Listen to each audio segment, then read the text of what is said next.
Hello everyone, स्वागत है आप सभी का इस मैट्रिसेस की दौड़ में। काफी दिनों के बाद आज लेकर आया हूं वापस से सेशन नंबर 14।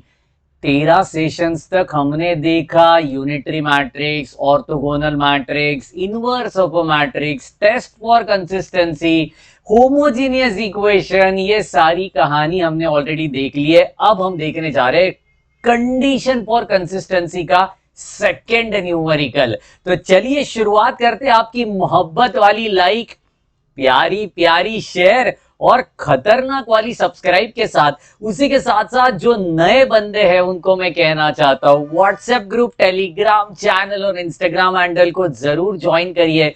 नीचे गए डिस्क्रिप्शन बॉक्स में उसका लिंक है, जाके फटाफट से बाबा जी की दरबार में एंट्री मार दीजिए। तो पहला सवाल रखने जा रहा हूं आपके सामने, जो होगा बेहद इंपॉर्टेंट, जो होगा हमारे कंडीशन फॉर कंसिस्टेंसी के लिए बेहद इंपॉर्टेंट। थोड़ा नया वाला है, ठीक है, थोड़ा नया वाला है। क्वेश्चन है by considering the ranks of relevant matrix, by considering the rank of relevant matrix या मैट्राइसेस, ठीक है। टेस्ट फॉर कंसिस्टेंसी ऑफ, ये इंपॉर्टेंट है, test for consistency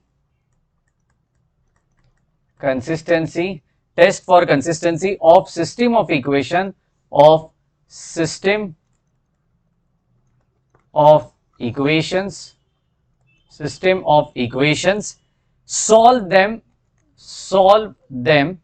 solve them if consistent, solve them if consistent, ठीक है। Equations आपके सामने रखने जा रहे हैं। 2x minus y minus z is equal to 2, यहां पे x plus 2y plus z is equal to 2, और यहां पे है 4x minus 7y minus 5z is equal to 2। ये तीन बेहतरीन इक्वेशंस आपके सामने रखे गए हैं और आपको कहा गया है solve them if they are consistent. अब वो कंसिस्टेंट है कि नहीं उसको देखने के लिए सबसे पहले उनको मैट्रिक्स के फॉर्म में अरेंज तो करना होगा। तो यहां पे लिख देते हैं arranging them in matrix form,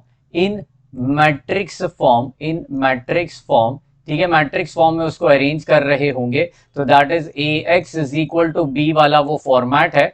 हमारे ए मैट्रिक्स में यहाँ पे बन रहा होगा 2 माइनस 1 माइनस 1 1 2 1 4 माइनस 7 माइनस 5, और x के जगह पे यहाँ पे रहने वाला है बिल्कुल भी x y z वाली कहानी। यहाँ पे b में रहेगा उसकी सबकी RHS, दैट इज 2 2 और 2 की कहानी, bracket completed. So this is how we can represent that 3 given equations in the matrix form. अब ये मैट्रिक्स फॉर्म में अरेंज तो हो गए सर, करना क्या है?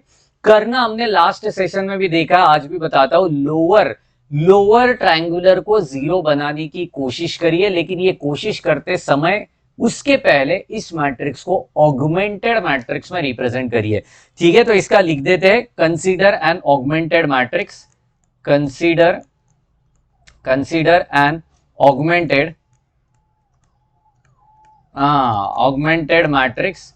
क्या बनेगा ऑगमेंटेड मैट्रिक्स? चेक करिए ऑगमेंटेड मैट्रिक्स कैसे होता है, ए कॉमा बी होता है। कैसे होता है? ए कॉमा बी होता है, बिल्कुल सही पकड़े। तो यहाँ पे हम उसको लिख रहे होंगे 2 माइनस 1 माइनस 1 1 2 1, यहाँ पे 4 minus 7 minus 5 dash dash dash dash, यहाँ पे बनेगा 2 2 2 की कहानी। मतलब मुझे लोअर ट्रायंगुलर को जीरो करना है। किसको जीरो करना है? लोअर ट्रायंगुलर को जीरो करना है। लोअर ट्रायंगुलर को जीरो करने के लिए 1 1 पोजीशन 1 लेके आए तो आप ज्यादा फायदे में रहोगे, और 1 मुझे दिख रहा है मेरे पहले कॉलम में, सिर्फ मुझे इंटरचेंजिंग वाला ऑपरेशन परफॉर्म करना होगा। चलिए कर देते हैं, इंटरचेंज कर देते हैं। R1 इंटरचेंजेस विथ R2, ओए होए होए, R1 इंटरचेंजेस विथ R2, कहानी वही सोच नहीं। क्या बात है। तो यहाँ पे क्या बनेगा? 1 2 1, फर्स्ट रो में सेकंड रो आ जाएगी, सेकंड में फर्स्ट आ जाएगी, that is what the operation is, बाकी कुछ नहीं है। ये 2 -1 चेक कर सकते हो आप बिल्कुल। एंड थर्ड रो में कोई खराबी नहीं है, उसमें कोई चेंजेस नहीं है, तो ये जैसे है वैसे मैंने यहाँ पे करा दिया। एब्सोल्युटली 2 2 2, इसमें कोई चेंजेस नहीं है, इनफैक्ट करोगे तो भी कोई चिंता नहीं है, वो तो वही आने वाला है। और which is equal to a, b, that is what the augmented matrix का रिप्रेजेंटेशन। किसका रिप्रेजेंटेशन? ऑगमेंटेड मैट्रिक्स का रिप्रेजेंटेशन। चलिए थोड़ा और परफॉर्म करते हैं। इसको जीरो करना है ना, और इसको भी जीरो करना है, और दोनों को जीरो करने के लिए मेरे पास एक बेहतरीन ऑपरेशन है। भगवान का हेल्प लेके, R1 का हेल्प लेके हम यहाँ पे कर सकते हैं। R2 minus 2 times of R1, R3 minus 4 times of R1।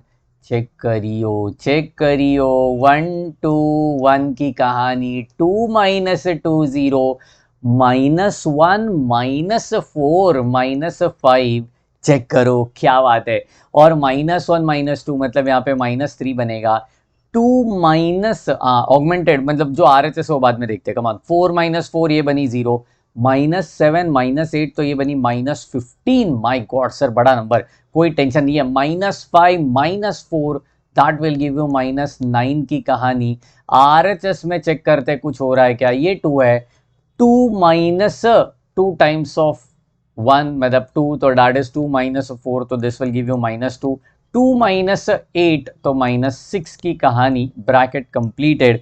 आप चेक कर सकते हो, ये है हमारा augmented matrix after doing this operation. अब मुझे सिर्फ इसको जीरो करना है, और उसको जीरो करने के लिए ऊपर वाले -5 की मैं हेल्प लूंगा।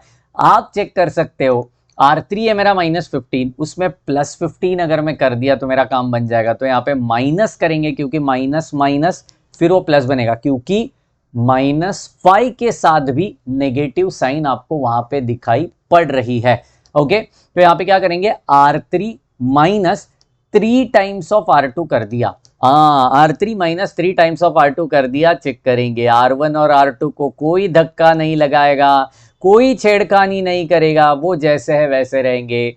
लेकिन 0 - 0 0 होएगा। 15 -15 + 15 is becoming 0, -9 + 9 is again becoming 0, dash dash dash dash 2 - 2 -6 + 6, तो ये वापस बन गया 0। मेरा राजा बाबू ओहो हीरो बन गया जी, हीरो बन गया, क्योंकि ये खतरनाक वाला उसने सॉल्व कर दिया। क्या बात है, क्या बात है, अमेजिंग। यहाँ पे ये सारी ऑपरेशन समझ चुकी है। अब बारी आती है, this is reduced normal form. क्योंकि ये रिड्यूस्ड वाला है ना, तो यहाँ पे लिखेंगे दिस इज अच्छा ये अच्छे से लिखते हैं, this is reduced normal form. ये रिड्यूस्ड नॉर्मल फॉर्म है, जिसको हम अभी कर रहे होंगे रैंक की भाषा में। कैसे करेंगे देखिए, रैंक मतलब ये a which is equal to, कितना रैंक था a का? 3 - 1 करना होता है, फॉर्मूला ही वही है, रैंक ऑफ a - 1। तो that will give you simply and 2 rank of A B. Check करते हैं ए बी का ऑलरेडी रैंक मेरा बिल्कुल मतलब 2 ही आया है, क्योंकि नॉन जीरो रोज तो 2 ही है, तो ए बी का रैंक ऑगमेंटेड मैट्रिक्स का रैंक मेरा 2 आया है। देयरफॉर ये ऑफ ए मतलब सिग्मा या फिर rank of A is equal to rank of A B आप कह सकते हो। ये इक्वल है, ये इक्वल है। Therefore system of this equations is what? Consistent. Therefore system is consistent। System is what? Consistent. System क्या है? कंसिस्टेंट है। अब ये कंसिस्टेंट है जनाब, बट यहाँ पे एक चीज आप अगर ऑब्जर्व करोगे तो रैंक ऑफ ए, ठीक है, which is equal to rank of A B, ठीक है, विच इज इक्वल टू, अगर आप कह सकते हो तो ये 2 < 3 है ना, 2 < 3, क्योंकि देखो 2 है, जो ओरिजिनल मेरा रैंक है उससे क्या है? ये कम है। जो ओरिजिनल रैंक है उससे क्या है? कम है। अगर ये कम है तो यहाँ पे क्या बनेंगे? Infinite solution. Therefore infinite solutions are there, ठीक है, इनफाइनाइट सॉल्यूशंस आर देयर। तो यहाँ पे कितने सॉल्यूशंस बनेंगे, इनफाइनाइट सॉल्यूशंस आपको बन रहे होंगे। और जैसे ही इनफाइनाइट सॉल्यूशन बन रहे हैं तो यहाँ पे हम करेंगे बिल्कुल भी उसका कैलकुलेशन। अब कैलकुलेशन किस कदार पे होगा, देखिए जो हमारा रो था वो पूरा का पूरा जीरो हो गया ना, तो सेकेंड रो को देखिए, फ्रॉम मैट्रिक्स आप देख सकते हो सेकेंड रो का इक्वेशन क्या बन रहा है, from matrix can you please help me out, second का इक्वेशन क्या बन रहा है, -5y -3z which is equal to -2, जिसको आप कह सकते हो 5y + 3z is equal to 2 की कहानी यहाँ पे बन गई। अब एक काम करते हैं, मुझे कोई भी एलिमेंट पता नहीं है, ना y पता है ना z पता है, तो किसी एक को आपको एज्यूम करना होगा। क्या कहा मैंने, किसी एक को आपको एज्यूम करना होगा। अब ये एज्यूम कैसे करते हैं, therefore consider z is equal to t, ठीक है, z is equal to t, तो यहाँ पे क्या बनेगा चेक करो, 5y + 3t which is equal to 2। अब ये t का वैल्यू तो हमें कैलकुलेट करना पड़ेगा ना, therefore 3t is equal to 2 - 5y मैंने यहाँ पे करा दिया, और t इज इक्वल टू यहाँ पे बन गया 2 - 5y अपॉन 3। t कितना बना, 2 - 5y which is equal to 3। Check करो पूरा सोल्यूशन अच्छे से देखो, कुछ डाउट है तो जरूर कमेंट बॉक्स में मुझे अभी के अभी पूछना, हम आपका जवाब जल्द से जल्द दे रहे होंगे, क्योंकि ये समझना बहुत ही ज्यादा जरूरी है। इसमें अगर दिक्कत आ गई तो प्रॉब्लम हो जाएगी हमें, ठीक है। थोड़ा और आगे बढ़ते। अब यहाँ पे चेक करो, मेरा t का वैल्यू कितना हो गया, देयरफॉर t का वैल्यू कितना है, 2 - 5y अपॉन 3 है। चेक करो 2 - 5y अपॉन 3 है। देयरफॉर ऑल्सो फ्रॉम मैट्रिक्स, पहला वाला इक्वेशन क्या है, देखो 1 to 1 है ना, कोफिशिएंट क्या है 1 to 1 है, ठीक है 1 to 1 है। तो एक काम करते हैं, और उसका भी यहाँ पे, हाँ बिल्कुल अच्छा, ये वाला मेरे ख्याल से -2 है, हाँ बिल्कुल सही जा रहे हो, सही पकड़े हो। तो 1 to 1 है, तो यहाँ पे क्या बनेगा, x + 2y + z which is equal to 2 है। अब देखो t की वैल्यू तो मुझे पता है ना, और z is equal to t है, z इज इक्वल टू क्या है, t है, z इज इक्वल टू क्या है, t है। और y इज इक्वल टू हम क्या डाल सकते हैं, चेक करो, y इज इक्वल टू क्या डाल सकते हैं, बिल्कुल वो भी हम इन टर्म्स ऑफ t तो जरूर डाल सकते हैं। ये तो मैंने t का वैल्यू निकाला, अगर यहां से आपको बोल देता कि y का वैल्यू निकालो तो भी आपको जमेगा, है ना, तो भी आपको जमेगा। देखो यहां से अगर मैं बोल दूं कि भाई साहब आप y का वैल्यू निकालो, तो क्या करोगे, 3t, y का वैल्यू चाहिए ना, तो इधर ही रखते हैं 5y को, तो 5y which is equal to 2 - 3t, और यहाँ पे बनेगा y is equal to 2 - 3t upon 5, ठीक है। तो ये y का value, and y is equal to क्या लिखा है, 2 - 3t अपॉन 5, तो यहाँ पे 2 - 3t अपॉन 5 यहाँ पे कर दिया। सब्सटीट्यूट करेंगे x + 2 ब्रैकेट में 2 - 3t अपॉन 5, ठीक है, y के जगह पे डाला, प्लस z तो हमारा ऑलरेडी t है विच इज इक्वल टू 2, तो x को यहाँ पे कैलकुलेट करेंगे, x + 4/5 - 6t/5 plus t which is equal to 2। Check करते हैं यहाँ पे क्या बनेगा, x + 4/5, ये मेरा एलसीएम बनेगा -60 + 5t upon 5 which is equal to 2। तो ये प्लस करके ये ब्रैकेट में मैं 6 को माइनस डाल देता हूँ, ठीक है, 6 को माइनस डाल दिया, तो फिर आपका तो काम बन गया यार। x का तो वैल्यू यहाँ पे एब्सोल्युटली आप उस साइड पे सब कुछ लेके जा सकते हो, ठीक है। तो आपका मेरे ख्याल से x का वैल्यू भी यहाँ पे बन जाएगा, कोई चिंता नहीं है। ये एक तरीका हो गया, या दूसरा तरीका भी यहाँ पे बता देता हूँ कैसे आप इसको कैलकुलेट कर सकते हो।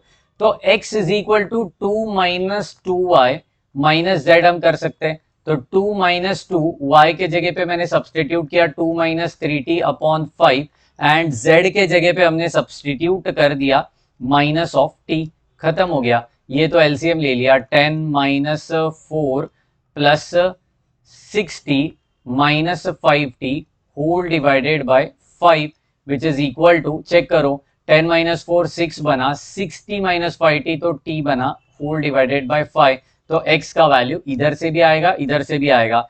Therefore solution